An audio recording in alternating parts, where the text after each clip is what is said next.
Labai malonu vėl su jumis bendrauti. Ir kai bendrauji taip su kamera, lyg tai nieko nematai, bet po web seminarų dažnai man parašo vienas kitas kokį nors laišką, užduoda klausimus ir labai smagu, kad pavyksta padėti arba surasti kažkokį netradicinį sprendimo būdą. Tai ir aš irgi tikiu, kad klausimai bus ne tik seminaro metu. Dabar kviečiu visus būti aktyviems, užduoti savo klausimus ir tai praturtins mūsų šiandienos gana trumpą web seminarą, valandos trukmės. Tačiau aš ir tikiuosi, kad bendravimas tuo ir prasitęs, kai kurie pakvies mane Facebook draugų ir galėsim bendravimą tęsti. Taigi, šiandienos tema yra apie tikslus, kas yra tikslai ir daugiau apie gyvenimo tikslus.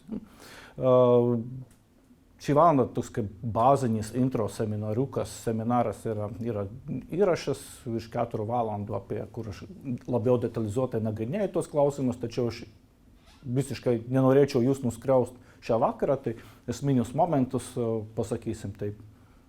Pabandysiu pateikti jums tuos 20%, kurie sąlygoja 80% rezultatus pagal Pareto dėsnį. Taigi, pirmas toks klausimas, kas apskritai yra gyvenimo tikslai ir kodėl jie yra reikalingi. Kad reikalingi yra, tai jau visi kaip ir žino, kodėl juos reikia statyti, kelti, ar juos reikia kelti. Man patinka keli apibrėžimai. Vienas tokio apibrėžimo, kad tikslas yra kūras jūsų gyvenimo varikliui. Jeigu jūs norit kažką pasiekti, jeigu jūs norit kažkur nuvažiuoti, juk turi būti degalai, energija, kuri vesti. Tikslas energetizuoja jūs veiklai. Ir iš tikrųjų žmonės, kurie kelia tikslus, kurie turi tikslus, jie yra tokie kaip užsukti duracelai, jie eina į priekį ir pasiekia kaip daugiau. Tai žmogus be savo nuosavo tikslo, kur eiti, ar verta eiti, abejonės yra posakis, kad ne vienas vėjas laivui nebus pakeliu, jeigu laivas nežino, kur plaukti, kur yra uostas. Ir lygiai taip pat, jeigu žmogus nežino, kur eiti, kad ir kokios aplinkybės, palankios, nepalankios, ir kaip jeigu jis nežinos kursą, kur eiti, jo pasiekamumai, efektyvumo lygis, pasiekimų lygis bus žymiai žemesnis. Tai vienas toks apibrėžimas ir man jis asmeniškai yra labai simpatiškas. Aš iškart irgi, kadangi buvo įrašytas vienas iš tokių punktų šiandienos programai mitai apie tikslus, tai aš eigoje tos visus mitus taip ir pabandysiu irgi atskleisti. Mitus, kurie man atrodo kaip mitai. Aš nesu Dievas ir daug Dievą nepretenduoju į absoliutų tiesą. Tačiau irgi yra toks vienas iš mitų, kad tikslai būtinai, tai yra svarbiausiai. Tikslas yra pats svarbiausias, mes turim kelti labai didelius tikslus ir tai turi būtinai iššūkiai. Reikia aukoti gyvenimą dėl tikslo tada. Ir būna žmonės gyveno dėl tikslo, siekia tikslą, eikvoja savo energiją, o laimė bus tada, kai tikslas ateis. Tai iliuzija, mitas numeris 1, kaip aš pasakysiu, kad jeigu mes pasieksim tikslą, tada mes būsim laimingi. Ne, kelias į tikslą, tai ir yra laimė. Jo? Ir dėl to kitas toks apibrėžimas, kad būtent tikslas yra dėl kelio ir tikslas irgi yra priemonė. Tikslas yra priemonė, kad mūsų kelias būtų gražus. Mums suteiktų malonumų, skanus, prasmingas. Nes laimė juk yra čia ir dabar, su jumis bendrauti, gerti skanus kvapnios arbatos puodelį, sulaukti pirmą sniegą, pirmą ledą ir vairuoti automobilį ir išvengti avarijų. Tai yra laimė, yra kasdienai čia ir mokėti džiaugtis šiandien. Tai yra labai svarbu. O žmogus, kuris varo, pasiekti tikslą, kadangi tikslai turi būti labai dideli, irgi toks, o būtinai turi būti labai dideli, yra tokia nuostata, žmonės varo. Ir kai tikslus nepasiekia, tada yra nelaimingi.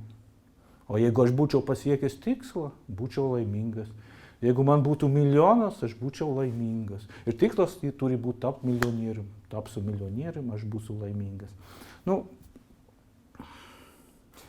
Laimė ne piniguose ir laimė net ne pinigų kiekį. Ja? Ir aš taip pat pažįstu ir tai yra aprašoma ir literatūrai, kad yra daug turtingų žmonių, tačiau deja nelabai laimingų ir patenkintų. Taigi kelias yra labai svarbus. Pakeliui į tikslą ir tikslas yra dėl kelio. Geras tas kareivis, kuris svajojo tapti generolu. Yra toks posakis, arba kitais žodžiais, blogas tas kareivis, kuris nesvajoja tapti generolu. Kažkiek perfrazavus, kad kareivis turi svajoti tapti generolu, kad būtum gerų kareivių, nes jis negalės būti gerų kareivių, jeigu jis netaps. Jeigu jis nesvajos tapti generolu. Ja? Tam yra tam tikras niuansukas, bet yra svarbu, nes kelias į tikslą, kaip mes einam, tai yra turbūt svarbiausia. Ir kalbant apie gyvenimo efektyvumus, man patinka amerikiečių psichologo Eriko Berne žodžiai, kad jeigu jūs turite banke milijoną, aukšti yra jūsų socialiniai pasiekimai, turite statusą, bet tuo pačiu turite sugadintus santykius artimaisiais, skrandžio opą ir jaučiatės nelaimingas, jūs nesat joks nugalėtojas tame gyvenime. Labai svarbi yra ta būsena, tas komfortas, kuris veda jūs pakeliui į tikslą. Taip, dabar žiūriu, jau yra vienas klausimas. Sveiki, kiekvienu metu daugiausia reiktų turėti tikslą. Problema. Problema, per daug tikslų nori viską įgyvendinti iš karto ir kai nepavyksta, panika. Labai geras klausimas, iš tikrųjų, ne vieną tikslą. Aš sakyčiau taip, kad esminis toks tikslas, kas yra gyvenimo misija, tavo paskirtis, tai yra vienas. Ir jis turi būti didelis. Ja? Ir jis net turėtų būti toks, kad net už gyvenimą, kad mes net nepasiektum. Skamba kažkaip žiauriai, tikslą pasiekti. Bet misija, jeigu, tarkim, mano misija būtų konsultantų, psichologų ir dirbti su žmonėms, tai mano tikslas, misija yra padėti kuo daugiausiai žmonėms, tapti efektyvesniems, laimingesniems. Bet aš niekada negalėsiu padaryti laimingus visus pasaulio gyventojus. Tai ko gero, resursai netokie. Tai yra tas tikslas, kuris jau yra už gyvenimo mano ribas. Ja?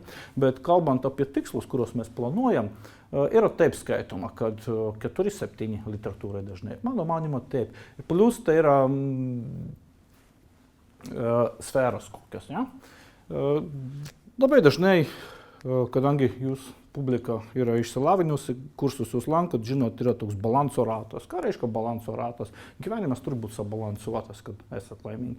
Metodika labai paprasta. Mes galim nupiešti ratą, kai kurie piešia žvaigždę, ja, išskiriant kokias nors 4, 5, 6 gyvenimo sferas.